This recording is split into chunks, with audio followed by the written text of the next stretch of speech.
Hello guys, कैसे हैं आप? हम एंथ्रोपोलॉजी के प्रीवियस ईयर्स क्वेश्चंस की एनालिसिस करेंगे। तो उसमें हम क्या डिस्कस करेंगे? हम 2013 से लेके 2022 तक हम पी बाई क्यूज एनालिसिस करेंगे। एंथ्रोपोलॉजी के जो प्रीवियस ईयर्स क्वेश्चंस हैं उनको एनालाइज करेंगे।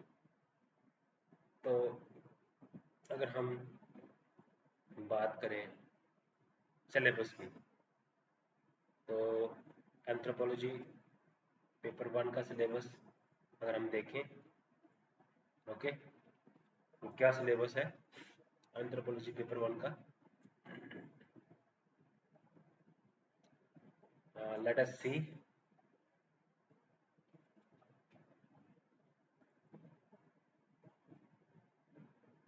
What is the syllabus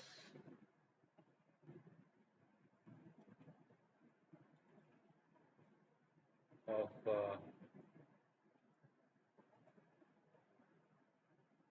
anthropology?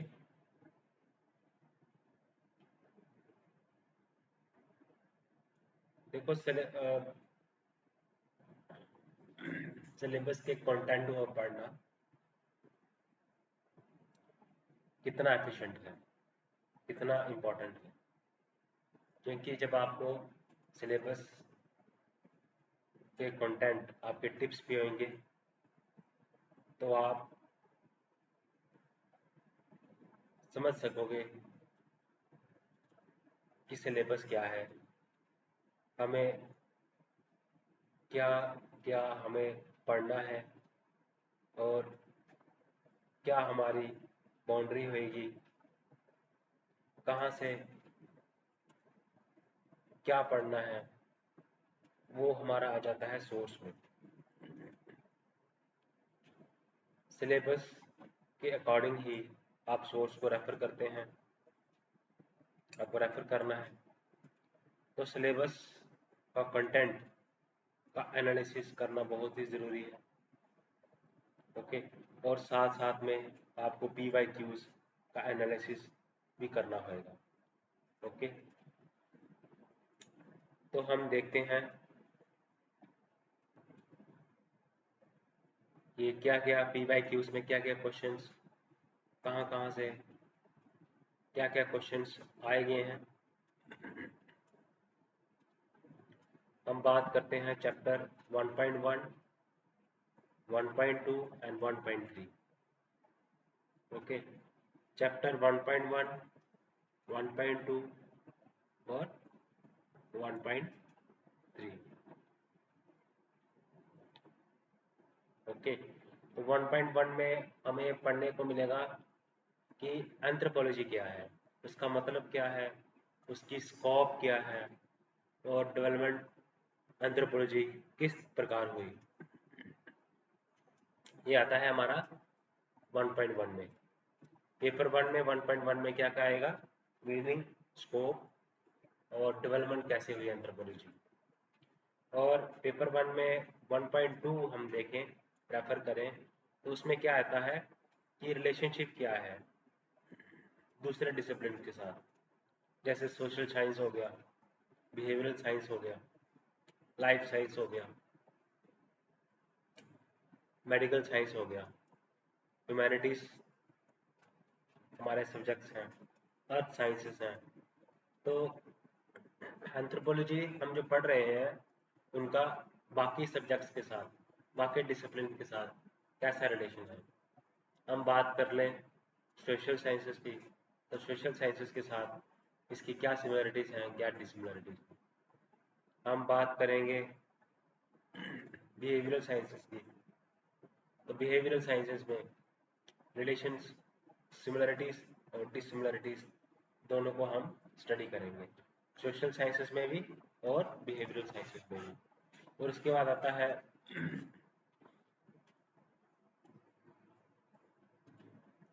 हमारा लाइफ साइंसेस। तो लाइफ साइंसेस में भी आपने यही स्टडी करना है, सिमिलरिटीज़ क्या है, डिसिमिलरिटीज़ क्या है। लाइफ साइंसेस पढ़ ली, आपने मेडिकल साइंसेस पढ़ ली, ओके, अर्थ साइंसेस पढ़ ली और ह्यूमैनिटीज हमने डिस्कस की। तो क्या क्या रिलेशन है इनका इन डिसिप्लिन के साथ। और तीसरा आता है 1.3 मेन ब्रांचेस क्या है एंथ्रोपोलॉजी के। हमने रिलेशन पढ़ा और ब्रांचेस क्या क्या है, उनका स्कोप क्या क्या है, और जो ब्रांचेस हैं एंथ्रोपोलॉजी की उनका रेलेवेंस क्या है। तो सबसे पहले ब्रांच एंथ्रोपोलॉजी की आती है सोशियो कल्चरल एंथ्रोपोलॉजी। दूसरी ब्रांच एंथ्रोपोलॉजी की biocultural anthropology. Third branch anthropology की आर्कियोलॉजिकल एंथ्रोपोलॉजी। और साथ ही साथ जो फोर्थ ब्रांच है लिंग्विस्टिक एंथ्रोपोलॉजी। तो ये 4 ब्रांचेस हैं एंथ्रोपोलॉजी की।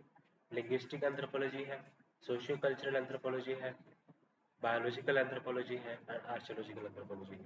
तो ये 4 मेन ब्रांचेस हैं एंथ्रोपोलॉजी की, और इनकी स्कोप को भी हमने स्टडी करना है और इनकी रेलेवेंस को भी हमने स्टडी करना है। तो लेट अस डिस्कस कि इन 1.1, 1.2 और 1.3 चैप्टर्स में से कौन कौन से क्वेश्चंस आए हैं। हम इन सब्जेक्ट्स का सबसे पहले प्रीवियस ईयर क्वेश्चंस का एनालिसिस करेंगे, ओके, पीवाईक्यूज का एनालिसिस करेंगे और देखते हैं कि कौन कौन से क्वेश्चंस इस इन चैप्टर्स में से ऑलरेडी आ चुके हैं। तो सबसे पहले क्वेश्चन आया था 2020 में, ओके। तो जो डिफरेंट ब्रांचेस हैं, how can synergizing the core branches of anthropology reinvigorate the holistic spirit of the discipline। तो ये क्वेश्चन कहता है कि जो अगर हम 4 ब्रांचेस हैं एंथ्रोपोलॉजी की, उनको हम क्या करते हैं, उनको हम साइनर्जाइज करते हैं, ठीक है, उनको हम सिनर्जाइज करते हैं। तो ये कैसे, किस तरह से न्यू एनर्जी बढ़ता है, जो स्पिरिट है, होलिस्टिक जो स्पिरिट है ना। तो मैंने आपको बताया था कि एंथ्रोपोलॉजी क्या है, एक होलिस्टिक स्टडी है ह्यूमन काइंड की। तो जब हम 4 ब्रांचेस को री एनर्जाइज करते हैं तो ये किस तरह से काम करता है री इनविगोरेट करने का, एक नई ऊर्जा प्रोवाइड करने का। जो हमारा होलिस्टिक स्पिरिट है, हमारा जो होलिस्टिक स्टडी है एंथ्रोपोलॉजी की, उससे हम उसको होलिस्टिक स्टडी को हम इन ब्रांचेस को साइनर्जाइज करके हम किस तरह से हम उसमें नई शक्ति, नई ऊर्जा हम डाल सकते हैं, ओके। तो ये क्वेश्चन आया था 2020 में। अगला क्वेश्चन देखते हैं, relation between linguistic and socio cultural anthropology. ये डायरेक्ट क्वेश्चन है, ये 2019 में क्वेश्चन आया हुआ है। आपने इसमें बताना है सोशियो कल्चरल एंथ्रोपोलॉजी और लिंग्विस्टिक एंथ्रोपोलॉजी में क्या रिलेशन है, रिलेशन को स्टडी आपने करना है। उसके बाद क्वेश्चन नंबर 3 जो कि आया हुआ है 2018 में, उस क्वेश्चन क्या है, relevance of anthropology. Simple direct question है कि रेलेवेंस क्या है एंथ्रोपोलॉजी, ओके। उसके बाद 2017 में एक क्वेश्चन आया हुआ है, what is anthropology, define anthropology and discuss the major branches of anthropology को, की मेजर ब्रांचेस को डिस्क्राइब करना है and elaborating on any one branch, और कोई वन ब्रांच की आपने इलेबोरेशन करनी है एंथ्रोपोलॉजी में, ठीक है। एंथ्रोपोलॉजी की डेफिनेशन बतानी है, इसकी जो डिफरेंट ब्रांचेस हैं 4, वो उसको डिस्क्राइब करना है और कोई एक ब्रांच को एलेबोरेट करना है। तो जब एक ब्रांच, 4 में से एक ब्रांच को आप एलेबोरेट करेंगे तो आपने फैक्ट्स देने हैं, आपने लॉजिक देना है कि आप एक ब्रांच क्यों स्टडी कर रहे हो, कैसे।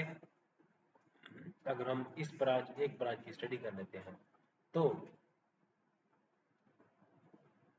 कहीं ना कहीं हम 4 ब्रांचेस को भी उसी में हम इनकॉर्पोरेट कर सकते हैं। तो उसके बाद एक क्वेश्चन आया है, क्वेश्चन नंबर 5 2016 में ये क्वेश्चन पूछा गया है। इस क्वेश्चन में क्या पूछा गया है, let us see difference between social anthropology and sociology. आपने क्या करना है, सोशल एंथ्रोपोलॉजी और सोशियोलॉजी को आपने डिफरेंशिएट करना है, ठीक है। इन दोनों के बीच में आपने क्या क्या डिफरेंशिएशन है वो अपने डिस्कस करेंगे। तो इंट्रोडक्शन कैसे देंगे, आप सबसे पहले सोशल एंथ्रोपोलॉजी और सोशियोलॉजी की आप डेफिनेशन बताओगे, ठीक है, इंट्रोडक्शन में। और मेन बॉडी में आप इनके जो पॉइंट्स ऑफ डिसिमिलरिटीज हैं वो डिस्कस करेंगे। और कंक्लूजन आप बताएंगे कि उसमें हमने आपका जो कंक्लूजन है वो फ्यूचर ओरिएंटेड होना चाहिए। आपका वे फॉरवर्ड क्या है, इससे आगे क्या है, वो हम उसमें डिस्कस करते हैं। दैट इज कॉल्ड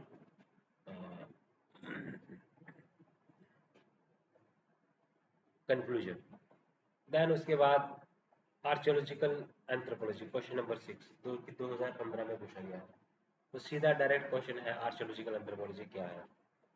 ओके, उसके बाद आता है major subdivision of anthropology. तो डिफरेंट सब डिविजन है एंथ्रोपोलॉजी की। क्वेश्चन नंबर 2014 में पूछा गया है। तो क्या है मेजर, आपने सब ब्रांचेस को आपने सब डिवीजन जो है एंथ्रोपोलॉजी की वो आपने डिस्कस करनी है। उसके बाद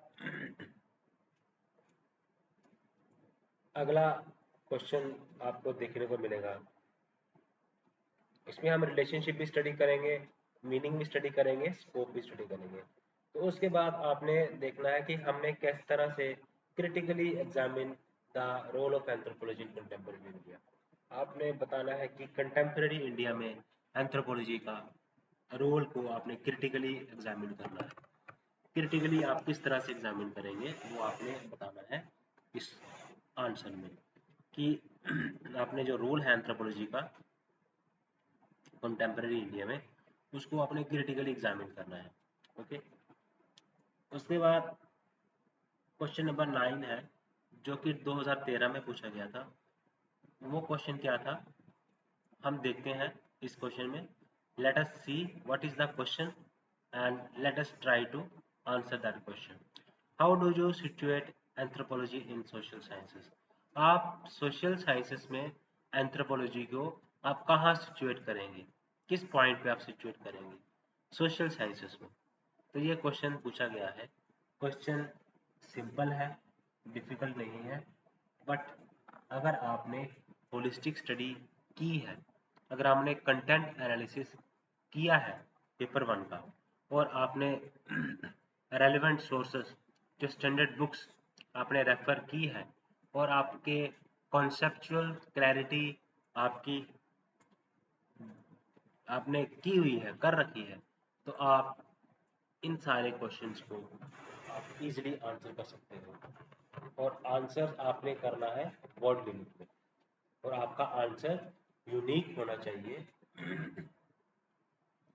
बाकी जो 10,000 कॉपीज हैं, 15,000 कॉपीज हैं डिफरेंट स्टूडेंट्स की, उनसे आपका आंसर कितना यूनिक है।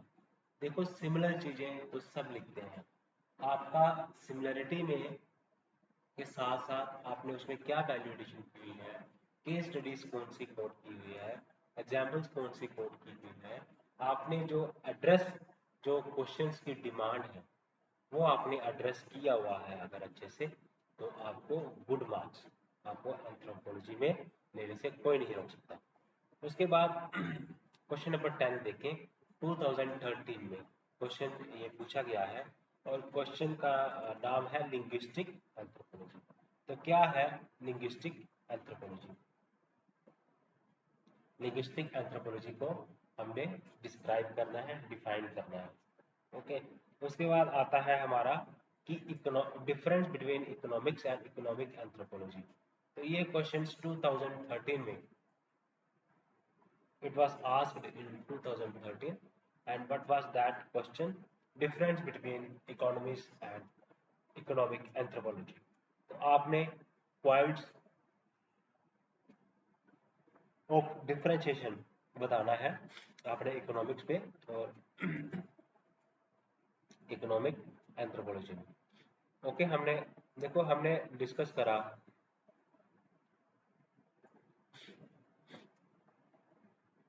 अपने मीनिंग, स्कोप और डेवलपमेंट ऑफ एंथ्रोपोलॉजी है आपके चैप्टर 1.1 में। चैप्टर 1.2 में है कि रिलेशनशिप क्या है एंथ्रोपोलॉजी का अदर डिसिप्लिन के साथ, चाहे वो सोशल साइंसेस है, चाहे वो बिहेवियरल साइंसेस है, चाहे वो लाइफ साइंसेस है, सोशल साइंस है, बिहेवियरल साइंस है, लाइफ साइंस है, ह्यूमैनिटीज है, अर्थ साइंस है, मेडिकल साइंस है, लाइफ साइंस है, ठीक है, डिफरेंट सोशल साइंसेस हैं, बिहेवियरल साइंसेस हैं। तो इनके साथ इन डिसिप्लिन के साथ क्या रिलेशन है एंथ्रोपोलॉजी का। उसके बाद हमने डिफरेंट ब्रांचेस की, उनके स्कोप क्या है, स्कोप ऑफ डिफरेंट ब्रांचेस और रेलिवेंस ऑफ डिफरेंट ब्रांचेस। देखो आपने क्वेश्चंस में आपने थीम्स को पकड़ना है। आपने जो कंटेंट में सिलेबस के कंटेंट में जब आप पढ़ते हैं तो आपने थीम्स को पकड़ना है। तो थीम्स में क्या क्या दिया है, तो स्ट्रिक्टली आपने वैसे ही आपने क्वेश्चंस आंसर आपने फ्रेम करना है, ठीक है। आपने पी वाई क्यूज एनालिसिस करना है। उसके बाद आपने न्यू क्वेश्चन आंसर सिलेबस के थीम्स को देखते हुए आपने फ्रेम करने हैं, ओके। आगे हम चलते हैं। इसमें देखिए क्या क्या क्वेश्चंस पूछे थे। कहीं पे स्कोप पूछ लिया जाता है, कहीं पे पॉइंट्स ऑफ डिफरेंशिएशन क्या है वो पूछ लिया गया, कहीं पे बताया गया कि क्रिटिकली एग्जामिन करो रोल ऑफ एंथ्रोपोलॉजी को, कहीं पे पूछा गया कि आपने डिस्क्राइब करना है एंथ्रोपोलॉजी, डिफरेंट ब्रांचेस को डिस्कस करो, ठीक है। तो चैप्टर 1.3 से हम देखें क्वेश्चंस 1.1 से लेके 1.2 हो गया या 1.3 हो गया, क्वेश्चंस जितने भी पूछे गए हैं पिछले 10 सालों के पेपर्स का हम एनालिसिस करें तो कोई भी आउट ऑफ बॉक्स क्वेश्चंस नहीं पूछा गया है, एज पर सिलेबस ही क्वेश्चन पूछा गया है, ओके।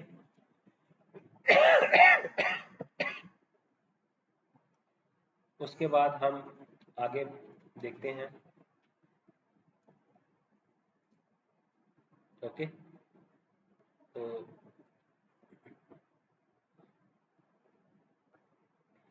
अब हम देखते हैं ह्यूमन एवोल्यूशन। अगर हम ह्यूमन एवोल्यूशन की बात करें, ठीक है, 1.4 की,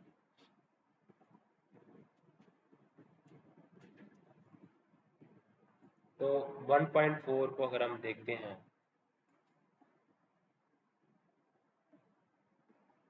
तो उसमें क्या क्या पूछा गया है। 1.4 की बात करें तो पहले तो हम इसका 1.4 हम देखते हैं कि कंटेंट में क्या है। तो कंटेंट में हम देखेंगे कि human evolution and emergence of man, इसको हम डिस्कस करेंगे। ह्यूमन एवोल्यूशन क्या है और मैन का एमरजेंस कैसे हुआ, तो ये एमरजेंस कैसे हुआ, ह्यूमन एवोल्यूशन से ही तो हुआ। ह्यूमन एवोल्यूशन हुई और एमरजेंस हुआ मैन का। तो इसमें हम पहले पढ़ेंगे बायोलॉजिकल फैक्टर्स क्या क्या हैं ह्यूमन एवोल्यूशन के, कल्चरल फैक्टर्स, बायोलॉजिकली कैसे ह्यूमन एवोल्यूशन हुई, कल्चरली ह्यूमन की एवोल्यूशन कैसे हुई, बायोलॉजिकल फैक्टर्स और सच हमने कल्चरल फैक्टर्स को डिस्कस करना है ह्यूमन एवोल्यूशन में। उसके बाद 1.4 चैप्टर का नाम है human evolution and emergence of man. इसमें और क्या आता है, इसमें और टॉपिक्स आते हैं जिनका नाम है थ्योरीज ऑफ ऑर्गेनिक एवोल्यूशन, तो अगला टॉपिक कौन सा है? Theories of organic evolution. Pre Darwinism, pre Darwinian है, डार्विनियन है और पोस्ट डार्विनियन है। तो आपने ऑर्गेनिक एवोल्यूशन हम पढ़ रहे हैं, ह्यूमन एवोल्यूशन हम पढ़ रहे हैं, मैन की एमरजेंस को डिस्कस कर रहे हैं। तो आपने डिस्कस क्या क्या करना है? आपने थ्योरीज, टॉपिक क्या है इसमें? Theories of organic evolution.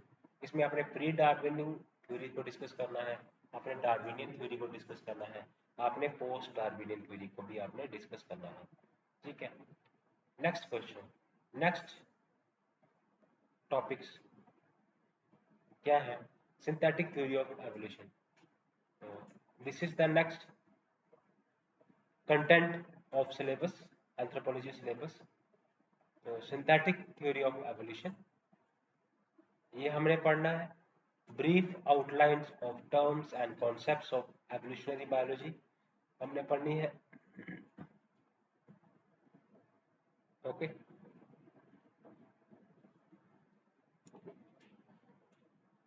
तो आउटलाइन देनी है हमने ब्रीफ किसकी? कॉन्सेप्ट्स की, टर्म्स की। जो एवोल्यूशनरी बायोलॉजी के कुछ टर्म्स हैं, कॉन्सेप्ट्स हैं, उनकी हमने ब्रीफ आउटलाइन हमने डिस्कस करनी है। अब कौन से कॉन्सेप्ट्स हैं, कौन से टर्म्स हैं? डोल्स रूल है, पॉप्स रूल है, गॉस रूल है। तीन रूल है, doles rule, pops rule and Gauss rule. उसके बाद पैरेललिज्म है, कन्वर्जेंस है, अडेप्टिव रेडिएशन है, मोसाइक एवोल्यूशन है। ओके, तो डोल्स रूल है, ओके, और पॉप्स रूल है, गॉस रूल है।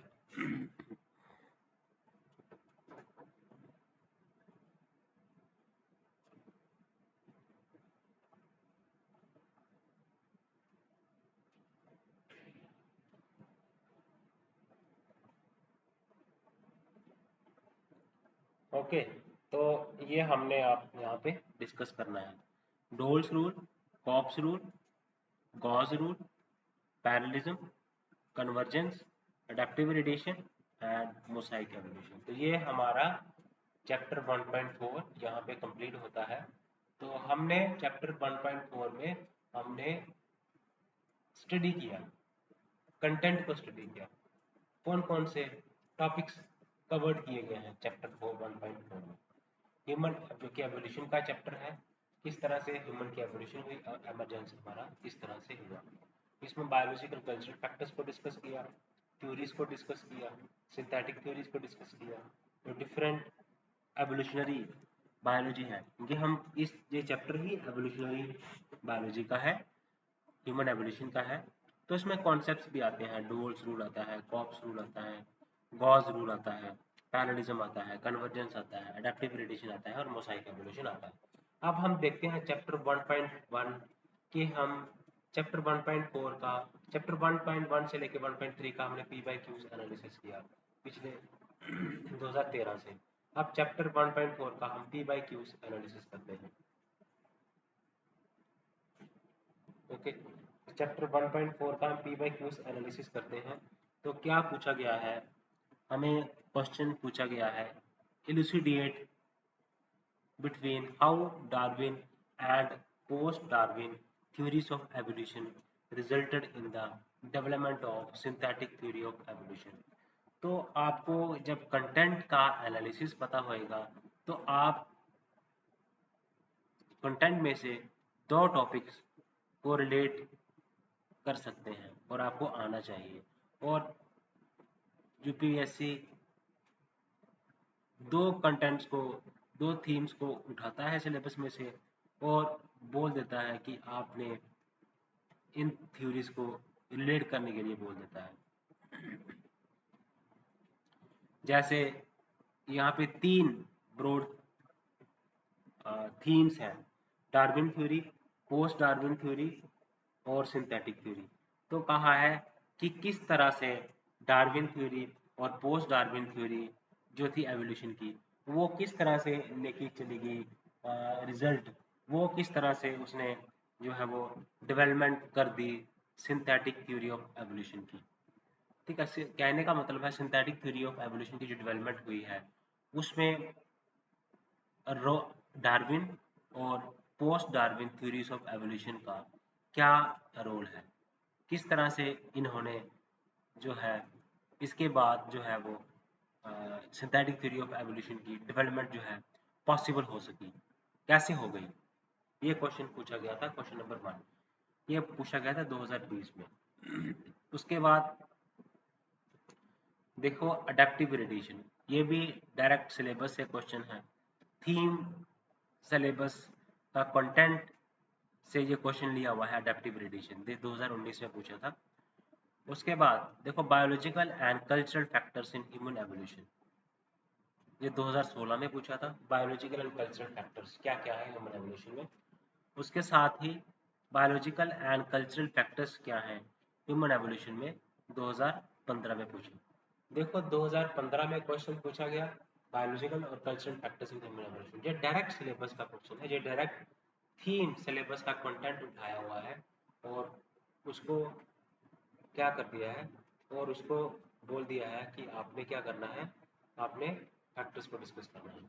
और ये क्वेश्चन रिपीट है, पहले तो 2015 में पूछा गया, उसके बाद ठीक 2016 में ये क्वेश्चन पूछा गया। ओके, उसके बाद हम क्वेश्चन नंबर 5 पे आते हैं। क्वेश्चन नंबर 5, क्रिटिकली एग्जामिन, आपने क्रिटिकली एग्जामिन करना है Darwin's theory of evolution in understanding evolution. तो ये क्वेश्चन भी डायरेक्ट सिलेबस से उठाया हुआ है, जो हमारे सिलेबस कंटेंट ऑफ सिलेबस का जो थीम है उसी को उठा के इन्होंने क्वेश्चन फ्रेम कर दिया है। क्वेश्चन क्या है कि किस तरह से जो है आपने क्रिटिकली एग्जामिन करना है कि डार्विन थ्योरी ऑफ एवोल्यूशन ने किस तरह से एवोल्यूशन को, अगर हमने समझना है तो डार्विन थ्योरी ऑफ एवोल्यूशन ने किस तरह से हेल्प एग्जामिन करने में हेल्प की। ओके, तो देखो हमारा होराइजन बढ़ेगा जब हम कंटेंट को, सिलेबस के कंटेंट को डिस्कस करेंगे। आज की इस वीडियो में मैं आपके साथ कंटेंट सिलेबस को हम डिटेल में कंटेंट एनालिसिस करेंगे और साथ साथ में हम पी वाई क्यूज की एनालिसिस भी करते जाएंगे। इससे आपको एक ब्रॉडर आइडिया बन जाएगा कि यूपीएससी ने किस तरह से क्वेश्चंस पूछे हैं और किस टॉपिक्स के ऊपर क्वेश्चंस ऑलरेडी पूछ लिए हैं और क्वेश्चन की फ्रेमिंग कैसे होती है, क्वेश्चन की डिमांड कैसे होती है ना। वो आपको इस वीडियो के माध्यम से आपको चीज़ें क्लियर होती हुई नज़र आएंगी। तो किस तरह से डार्विन थ्योरी ऑफ एवोल्यूशन ने एवोल्यूशन को स्टडी किया, आपने इसको क्रिटिकली एग्जामिन करना है। कहीं पे पहले डार्विन थ्योरी पे क्वेश्चन आया था, उसमें एलुसिडेट करके पूछा था, क्या करके पूछा था, एलुसिडेट करना है आपने डार्विन थ्योरी का। उसके बाद आप देखिए अगला क्वेश्चन 2013 में,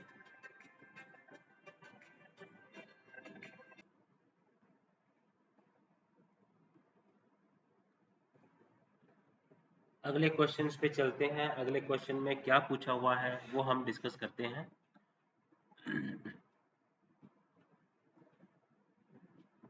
discuss how neo Darwinism, neo Darwinism integrated the field of genetics and evolution. एक नियो डार्विनिज्म को आपने डिस्कस करना है कि किस तरह से नियो डार्विनिज्म ने इंटीग्रेट किया है किसको, theory of integrated the field जो है जेनेटिक्स के फील्ड को और एवोल्यूशन के फील्ड को किस तरह से इंटीग्रेट किया है न्यू डार्विनिज्म। ये क्वेश्चन भी पूछा गया है 2023 में। उसके बाद हम बात करते हैं, अगला क्वेश्चन है 7, क्वेश्चन नंबर 7। क्वेश्चन नंबर 7 में हम देखते हैं क्वेश्चन पूछा क्या गया है, adaptive radiation in context of evolution.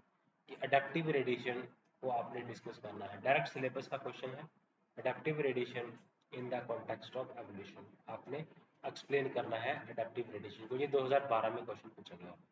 उसके बाद अगला क्वेश्चन पूछा गया है, रिपीट क्वेश्चन है, सिंथेटिक थ्योरी। सिंथेटिक थ्योरी 2011 में भी पूछी गई है और सिंथेटिक थ्योरी 2020 में भी पूछी गई है। तो आप देख सकते हैं, आपको आइडिया हो रहा होगा कि किस तरह से क्वेश्चंस जो हैं वो रिपीट होते हैं, थीम्स किस तरह से रिपीट होते हैं। तो सिंथेटिक थ्योरी 2011 में सिर्फ उन्होंने पूछा था, सिंथेटिक टॉपिक क्या था, सिंथेटिक थ्योरी। तो आपने एक्सप्लेन करना है सिंथेटिक थ्योरी को।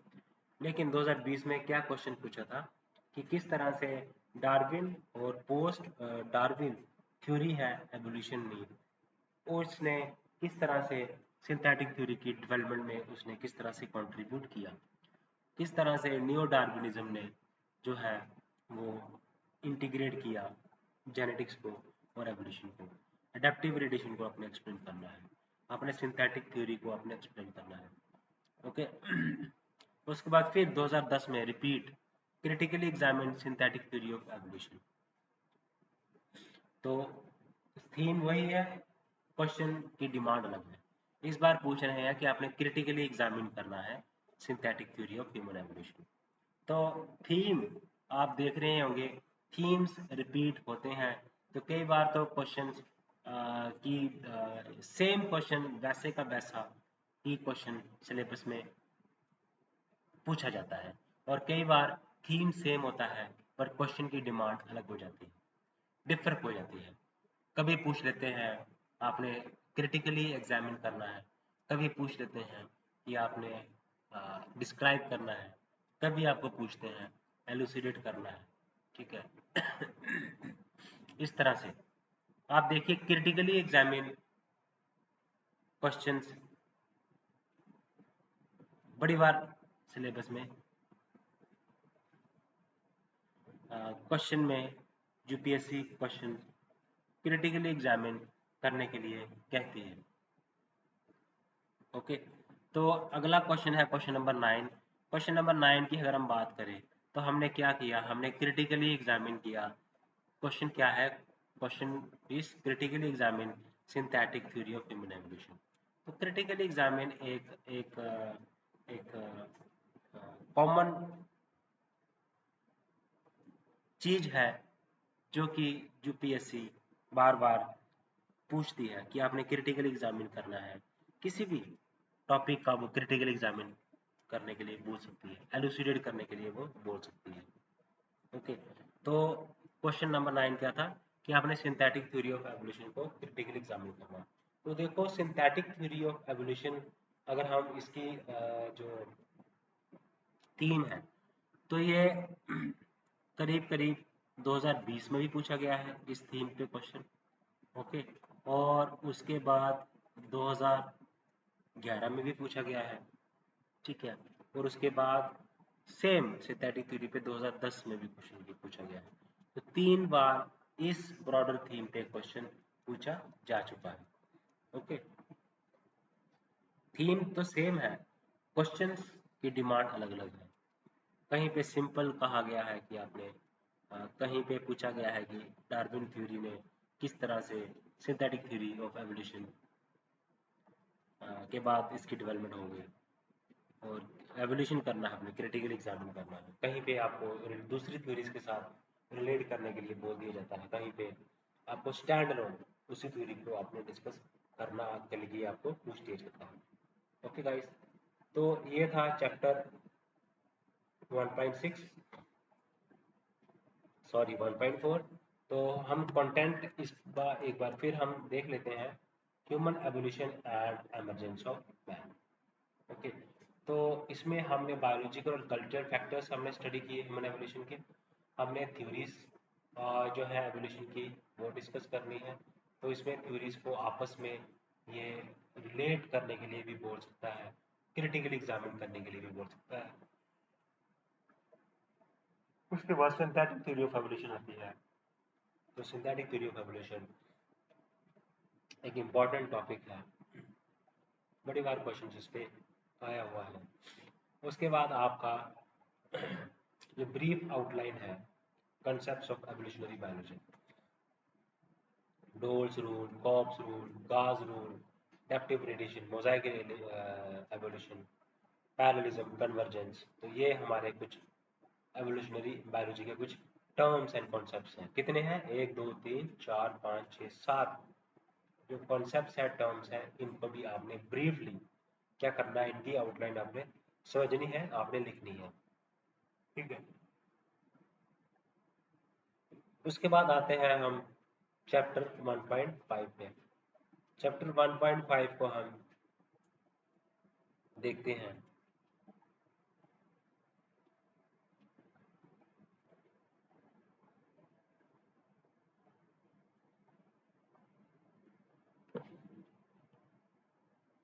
अभी हम चैप्टर 1.5 की कंटेंट एनालिसिस हम करते हैं। चैप्टर 1.5 का कंटेंट हम रीड आउट करते हैं। क्या है इसमें? Characteristics of primates. प्राइमेट्स की कैरेक्टरिस्टिक्स पूछी गई है, पढ़नी है। Evolutionary trend and primate taxonomy, ये पढ़ना है। प्राइमेट अडेप्टेशन,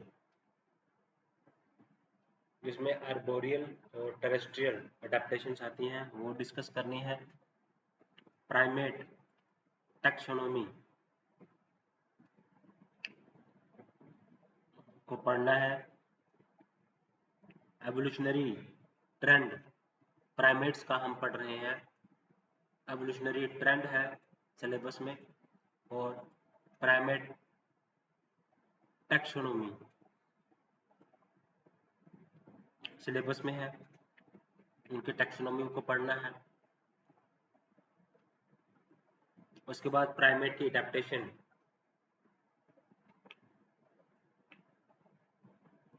वो आई है। उसके बाद प्राइमेट बिहेवियर सिलेबस में कवर्ड है, सिलेबस में दिया गया है।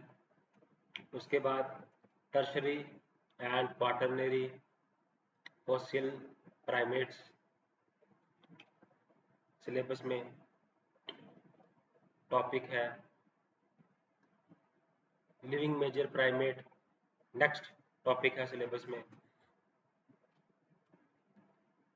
Comparative anatomy of man and ape, आपने कंपैरिजन करना है एनाटॉमी का मैन और एप का, ये भी आपके सिलेबस का पार्ट है। और स्केलेटन चेंजेस क्या आए हैं इरेक्ट पोस्चर की वजह से, और स्केलेटन चेंजेस आने की इम्प्लीकेशंस क्या हुई है। तो बेसिकली चैप्टर 1.6 चैप्टर प्राइमेट है। चैप्टर का नाम ब्रॉडली प्राइमेट है। तो इसमें आपने डिस्कस करना है प्राइमेट्स की कैरेक्टरिस्टिक्स, प्राइमेट्स का एवोल्यूशनरी ट्रेंड क्या है, ओके। प्राइमेट की टैक्सोनॉमी डिस्कस करनी है।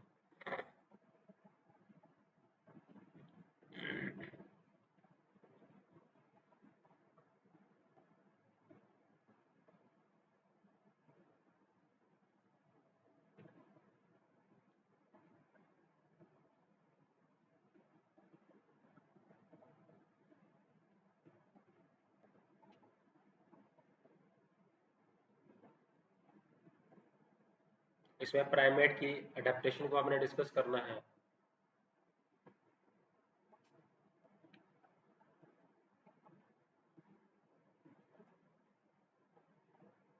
जिसमें आर्बोरियल और टेरेस्ट्रियल, पेड़ में रहते हैं जो, और जो जमीन पे चलते हैं प्राइमेट्स, उनकी टैक्सोनॉमी देखनी है, आर्बोरियल की भी और टेरेस्ट्रियल प्राइमेट टैक्सोनॉमी देखनी है। प्राइमेट की अडेप्टेशन को स्टडी करना है,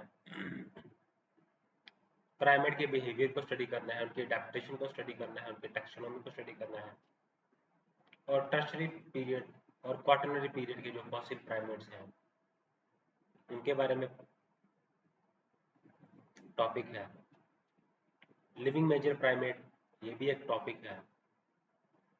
और कंपैरेटिव एनालिसिस मैन का और एप का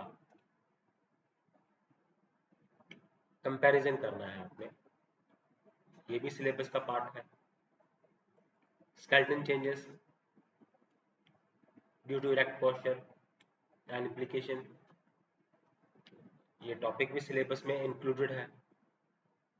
तो चैप्टर 1.5 का हमने सिलेबस की हमने कंटेंट एनालिसिस हमने किया, एक एक कंटेंट को हमने बारीकी से पढ़ा। अब चैप्टर 1.5 प्राइमेट्स में से PYQs की एनालिसिस करते हैं। तो 2020 में क्वेश्चन पूछा गया, जेन गुडल की कंट्रीब्यूशन क्या है, प्राइमेट बिहेवियर। तो ये थोड़ा ट्रिकी क्वेश्चन है।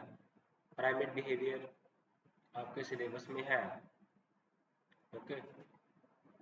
तो उसमें एक स्पेसिफिकली पूछ लिया गया है कि जेन गुडाल की कंट्रीब्यूशन क्या थी प्राइमेट के बिहेवियर को स्टडी करने की। क्वेश्चन नंबर 2 देखें, ये भी 2020 में पूछा गया है। इसमें कहा है कि आपने इलस्ट्रेट करना है with example the various types of locomotion pattern among the non human primates. तो जो नॉन ह्यूमन प्राइमेट्स हैं उनमें डिफरेंट किस तरह का लोकोमोशन पैटर्न होता है। तो ये भी सिलेबस से इनडायरेक्ट क्वेश्चन पूछा गया है, ओके।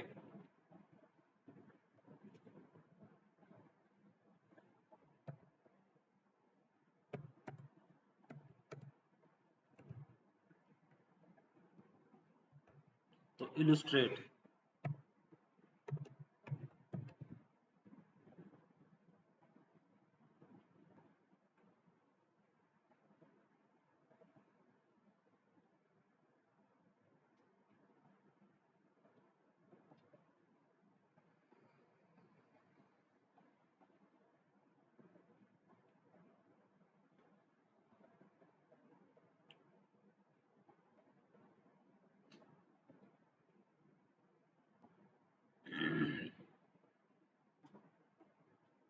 तो आपने इलस्ट्रेशन करनी है, ठीक है। तो इलस्ट्रेशन का मतलब होता है कि आपने एग्जाम्पल देके आपने पिक्चर्स बना के आपने इसमें आपको पिक्चर्स बनानी है, आपने एग्जाम्पल देनी है और आपने इसमें क्लियर करना है, क्लैरिफाई करना है, ठीक है। तो आपको इलस्ट्रेट का मतलब भी बताना पड़ेगा कि क्या होता है इलस्ट्रेट। इलस्ट्रेट विद एग्जाम्पल्स, आपने एक्सप्लेन करना है, आपने एक्सप्लेन करना है, ठीक है, क्लियर करना है, जिसमें आपने पिक्चर्स बतानी है या एग्जाम्पल्स देने हैं, ठीक है। तो किस तरह से लोकोमोशन पैटर्न्स देखने को मिलते हैं on the non human primates, ठीक है। तो ये होता है इलस्ट्रेट का मीनिंग। किस किस कितने कितने तरह के लोकोमोशन पैटर्न्स होते हैं among the non human primates, okay. Next question 2019 में पूछा गया था। इस क्वेश्चन में क्या पूछा गया था, discuss the evolutionary significance of bipedalism and erect posture. अब जो एवोल्यूशनरी सिग्निफिकेंस क्या है बाई पोस्चर या इरेक्ट पोस्चर बाइपेटलिज्म के आने से एवोल्यूशन में किस तरह से उसने सिग्निफिकेंटली कंट्रीब्यूट किया, उसकी सिग्निफिकेंस क्या है, एवोल्यूशनरी एस्पेक्ट्स में बाइपेटलिज्म की और इरेक्ट पोस्चर की क्या सिग्निफिकेंस है, इसको आपने डिस्कस करना है, ठीक है। तो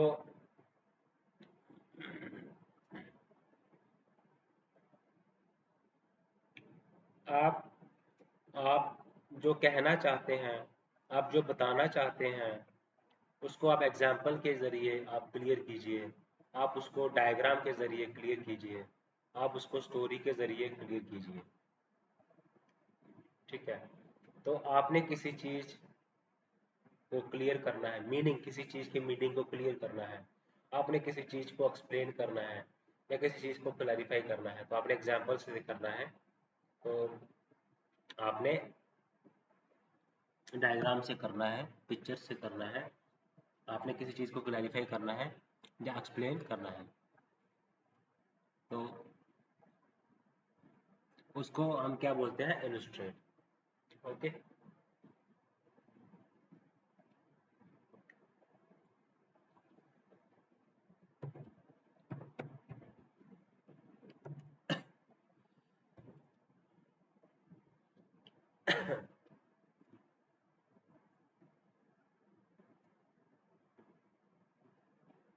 डिस्कस का मतलब होता है कि आप सब्जेक्ट को डिटेल में, आप सब्जेक्ट के बारे में लिखते हो। ठीक है, इसमें अंदर जो डिफरेंट आइडियाज हैं, डिफरेंट ओपिनियंस हैं, वो आप डिस्कस करते हो। मीन्स आप मल्टी डायमेंशनल अप्रोच को जब आप अडॉप्ट करते हैं, और उसको हम बोलते हैं डिस्क्राइब। तो आप क्या करते हैं,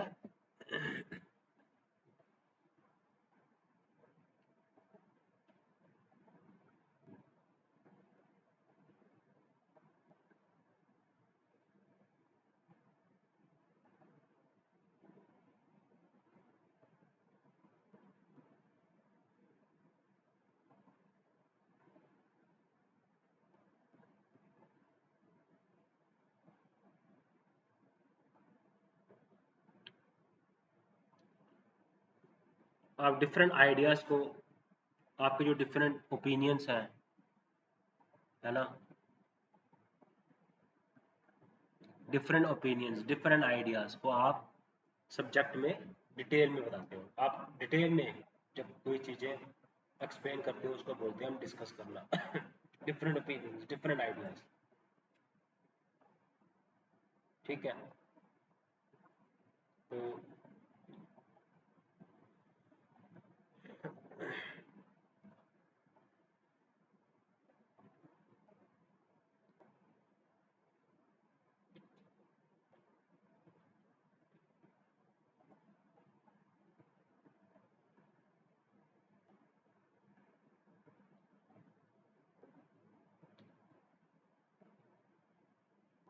ओके। तो उसके बाद हम आगे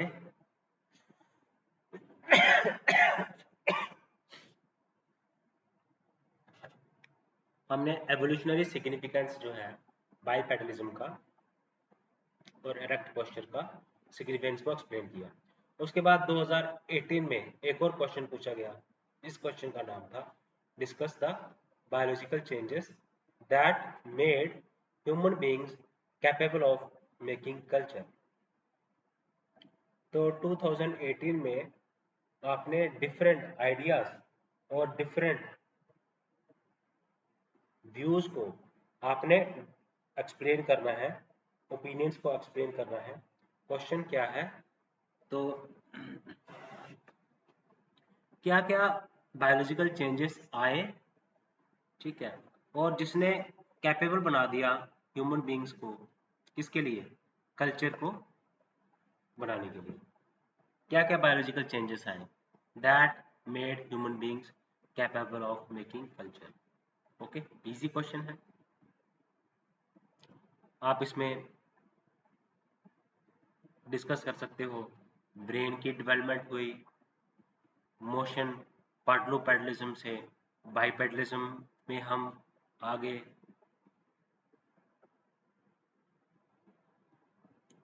ओके, तो इसके अलावा और भी चीज़ें हैं वो आप इनमें डिस्कस कर सकते हैं। तो इसने कैपेबल बनाया हमें कल्चर बनाने के लिए। उसके बाद 2017 में क्वेश्चन पूछा गया था, bring about the comparative anatomical features of man and app. तो आपने, ये डायरेक्ट क्वेश्चन है, आपने एनाटॉमिकल फीचर्स को एक्सप्लेन करना है, कंपैरिजन करना है, एनाटॉमिकल कंपैरिजन करना है मैन और एप का, और इनके एवोल्यूशनरी सिग्निफिकेंस क्या है, मैन का सिग्निफिकेंस क्या है और एप का सिग्निफिकेंस क्या है। जो भी इनमें एनाटॉमिकल चेंजेस आई, कंपैरिजन हम करते हैं, तो कंपैरिजन में आपने सिमिलरिटीज भी बतानी होती हैं और डिससिमिलरिटीज भी बतानी होती हैं। तो कंपैरिजन भी पूछ सकते हैं, तो आपने मैन को भी डिस्कस करना है और अपने एप को भी डिस्कस करना है, सिमिलरिटीज और कंपैरिजन, सिमिलरिटीज और डिससिमिलरिटीज डिस्कस करनी है, और इसका एवोल्यूशनरी सिग्निफिकेंस क्या है, एवोल्यूशन में क्या सिग्निफिकेंस, क्या कॉन्ट्रीब्यूशन है। ओके। उसके बाद 2016 में क्वेश्चन पूछा गया कि स्केलेटन चेंजेस क्या आए इरेक्ट पोस्चर में, skeleton changes due to erect posture and implication. तो क्या क्या स्केलेटन चेंजेस आए इरेक्ट पोस्चर की वजह से और उसकी इम्प्लीकेशंस क्या रहे। ठीक है, ये डायरेक्ट क्वेश्चन है। ठीक है, स्केलेटन कैसे चेंज हो गया इरेक्ट पोस्चर आने की वजह से और उसकी इम्प्लीकेशन क्या है। उसके बाद 2014 में क्वेश्चन पूछा गया, skeletal differences between human and chimpanzee.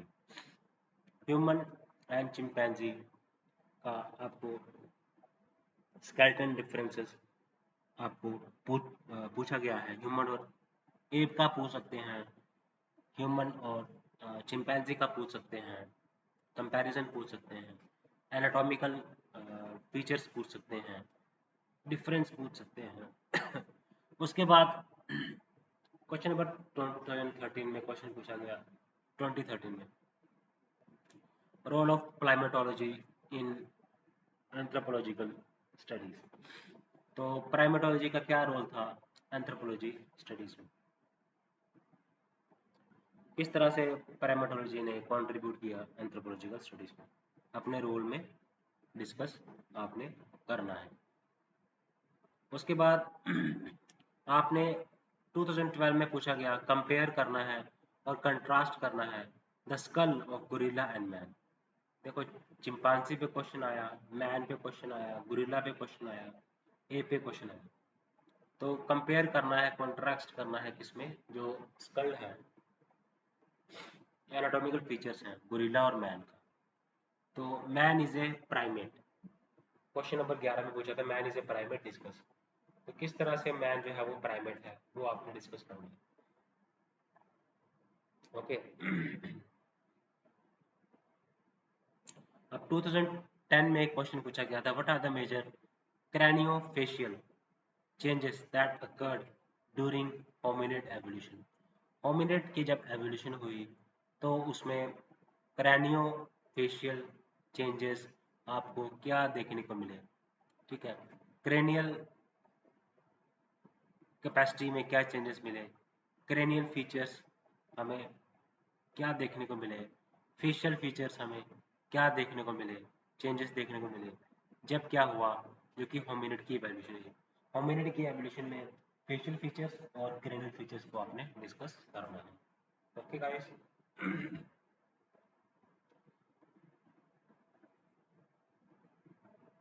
तो हमने चैप्टर 1.1, 1.1, 1.2, 1.3, 1.4, 1.5 इन चैप्टर्स के कंटेंट एनालिसिस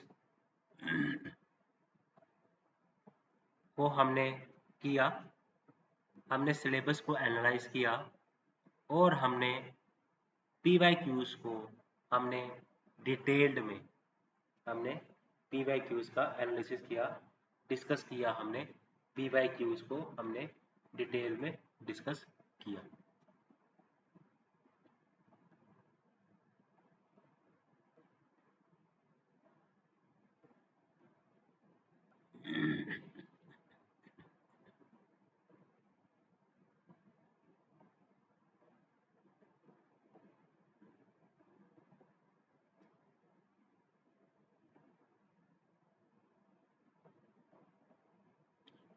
तो हमने क्वेश्चंस भी डिस्कस करे, प्राइमेट्स, है ना,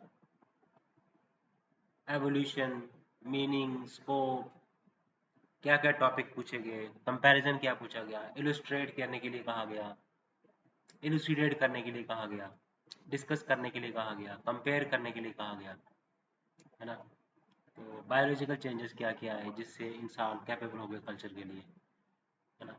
anatomical features of man and app के बारे में पूछा, skeleton features of man and gorilla के बारे में पूछा, skull of man and gorilla के बारे में पूछा, प्राइमेटोलॉजी का रोल का पूछा गया है पेपर में, पीवाई क्यूज में स्केलेटन डिफरेंसेस क्या क्या है ह्यूमन और चिंपैंजी में, ये क्वेश्चन आया है।